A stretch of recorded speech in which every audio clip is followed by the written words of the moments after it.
บรรยากาศในยามสวยๆจักหน่อยหนึ่ง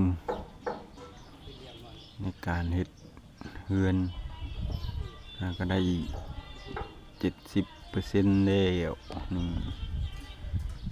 เฮือนสำเถียงนาบ่ใหญ่บ่น้อย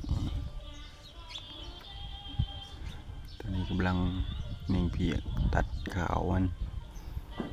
แล้วก็มุงหลังแอมพาตัวยังหลายขั้นตอนอยู่